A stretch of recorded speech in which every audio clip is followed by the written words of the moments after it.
Hello, I'm Sebastian. Welcome to 9 Trees podcast. Today, I will summarize and review the book, 12 Months to 1 Million by Moran. Is a practical roadmap for entrepreneurs who want to build a real, sellable business fast, with a particular focus on product-based brands. Moran, known for his work in e-commerce education and investing, frames the journey as a one-year sprint built on disciplined execution rather than hype. The book centers on selecting a product with genuine demand, validating it with real buyers, and then scaling with repeatable systems. Instead of treating entrepreneurship as a lone wolf grind, it emphasizes community, partnerships, and aligning incentives so the business can grow beyond the founder. Readers can expect guidance on audience building, positioning, pricing, and distribution, plus a clear view of what changes when a brand moves from early traction to seven-figure momentum. Overall, it presents entrepreneurship as a sequence of measurable milestones, helping readers turn scattered effort into a focused plan for reaching meaningful revenue within a defined timeframe. I will give you key takeaways from this book. Firstly, choosing a winning product by following demand. A central theme is that speed to a million depends heavily on product selection. The book argues that great execution cannot fully compensate for weak demand, so the first job is to identify markets where people already buy, talk, and search. Rather than betting on a clever invention, the approach favors products that fit existing spending habits and have clear alternatives in the market, because competition signals customer willingness to pay. Moran emphasizes narrowing to a specific customer and a specific use case, then selecting a product that delivers an obvious, easy-to-explain result. Product choice also connects to margin and scalability, encouraging readers to consider fulfillment complexity, reorder potential, and the ability to expand into related items later. A winning product is not only popular, it is positioned for a brand. It can carry a clear promise, stand for something, and support a line extension. By anchoring decisions in demand indicators and business fundamentals, the reader is guided toward products that can move quickly from concept to consistent sales without relying on luck. Secondly, validation and early sales through simple launch mechanics. The book stresses validating with real transactions, not opinions. Instead of relying on surveys or feedback from friends, Moran encourages building a small, focused path to the first customers and using their buying behavior as the signal. Validation is presented as a process of testing positioning, price, and messaging with minimal complexity, often by putting an offer in front of a defined audience and seeing what converts. This phase includes creating a basic brand story, assembling a clear offer, and using straightforward channels to generate early sales. The goal is to prove that customers will pay at a sustainable price and that you can acquire those customers without burning cash.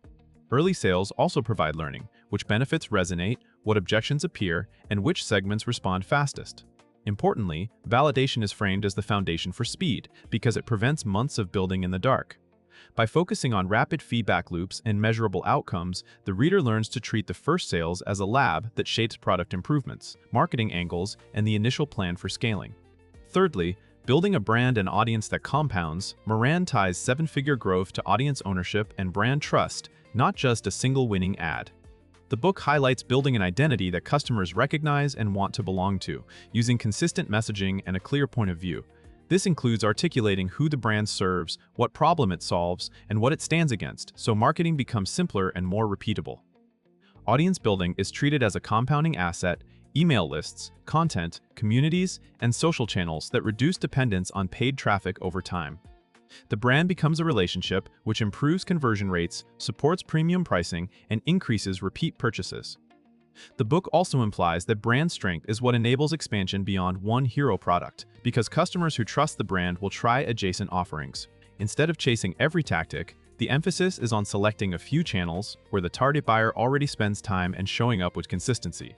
Over time, the audience becomes both a testing ground for new offers and a stabilizing force when ad costs rise or platforms change. Fourthly, scaling with systems, numbers, and repeatable marketing. After product validation, the book shifts to what changes at scale. You must run the business by metrics and systems rather than energy and improvisation. Moran focuses on understanding unit economics, including margins, customer acquisition cost, and lifetime value, because these determine whether growth creates profit or just bigger problems. Marketing becomes a repeatable machine. The goal is to find messages and channels that reliably turn attention into customers, then expand, spend, and reach while protecting profitability. The scaling phase also requires operational clarity, such as inventory planning, supplier reliability, fulfillment processes, and customer support standards. Instead of doing everything personally, the reader is encouraged to document processes and delegate so the business can grow without collapsing under the founder. This is positioned as the difference between a hustle and a real company. By prioritizing a few key numbers and building routines around them, the entrepreneur can make faster decisions, spot issues early, and intentionally move towards stable seven-figure revenue rather than hoping momentum continues on its own. Lastly, entrepreneurship as a team sport and a sellable asset. A distinctive idea is that the fastest path is rarely solo. The book emphasizes partnerships, networks, and aligning incentives with people who already have leverage, such as audiences, distribution, or complementary skills. Rather than trying to master every function, Moran suggests focusing on strengths and using collaborators to accelerate product development, marketing, and credibility. This perspective also connects to building a business that is valuable beyond the founder. A real business has assets, a brand, customer list, repeatable traffic sources, reliable operations, and a product line that can expand. Thinking this way encourages decisions that make the company more resilient and potentially sellable, including clean financials, clear roles, and predictable customer acquisition. The reader is guided to see seven figures not just as revenue, but as proof of a model that can be repeated and extended. By treating entrepreneurship as building an asset with a team around it, the book reframes growth as something that can be engineered through relationships, structure, and long-term thinking, not simply achieved through brute force effort. In conclusion, this book is best suited for aspiring entrepreneurs, side hustlers, and early-stage founders who want to build a product-based business with clear milestones, especially those interested in e-commerce and brand building. It is also useful for creators and marketers who already have an audience and want to turn attention into a structured business rather than a collection of one-off sales. The main benefit is focus. It pushes readers to choose products based on demand, validate with real customers, and then scale using measurable economics and repeatable systems.